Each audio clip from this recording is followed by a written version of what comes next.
Good evening, I'm Dave Morris. Coming up in today's episode of The Play, a new retailer will set up shop in the metro.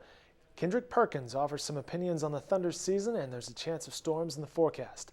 But first, 7 months have passed since police began a year-long initiative to reclaim one of the most violent areas in Oklahoma City.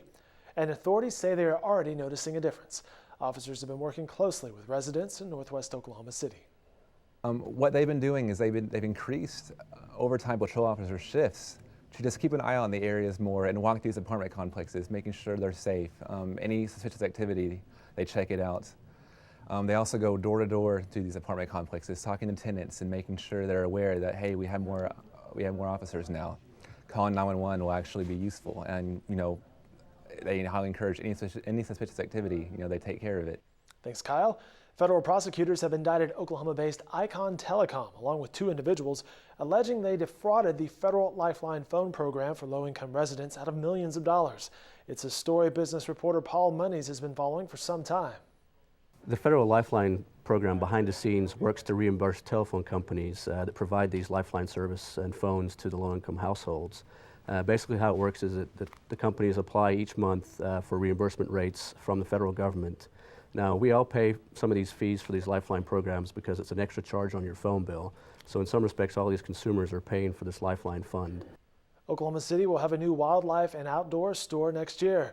The Oklahoman Steve Lackmeyer reports Cabelas has confirmed they will open a metro location in the fall of 2015. The store will be part of the Chisholm Creek Shopping Center at the Kilpatrick Turnpike and Western area. It's an 80,000 square foot space. It'll house an indoor archery range, an archery tech room, a deli, a fudge shop, because why not, a gun library, and a full-service boat shop. Construction set to begin later this year. Officials with Cabelas say the store will employ 180 full-time and part-time employees. Kendrick Perkins was blunt in his postseason criticism of the Thunder. According to Perk, Oklahoma City is just as talented as the teams currently competing in the finals, but it's the mental side of the game where they are lacking.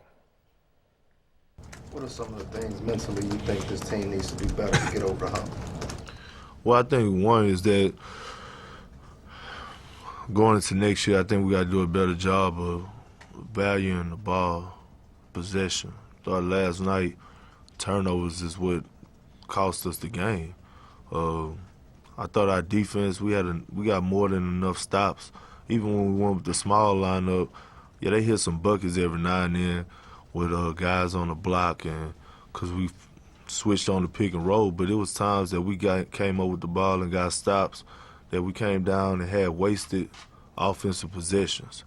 Well, we did not score. We had careless turnovers.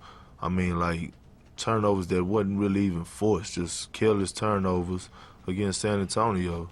And I think they scored, 35 points? They scored every time off our turnovers, and you can't beat a team in the Western Conference Finals like this. So, Mr. Perkins had a lot to say. You can watch that full interview online at newsok.com. Now, Anthony Slater will have more on Perkins' postseason comments, and the sports staff will give their thoughts on the overall season during our Thunder Thursday Google Hangout. You can watch that at 2 p.m. tomorrow on newsok.com. We could see several showers and storms Thursday and Friday. The storms could develop across northern parts of the state late Thursday afternoon and evening. They will spread southeast on Thursday night.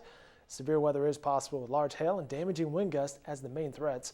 High rainfall totals are expected, which of course could lead to flash flooding. And we could see another round of severe weather Friday afternoon and evening. There is a slight chance for more showers and storms on Saturday during the day. The greater chance for storms will be on Sunday. Here's your 7-day forecast. Temperatures, as you can see, will be around 90 degrees through Saturday. We'll see a slight cool down on Sunday in the early part of next week. That'll do it for this edition of The Play. These stories and more in upcoming editions of The Oklahoman. Watch the videos online at newsok.com. Great night, everyone.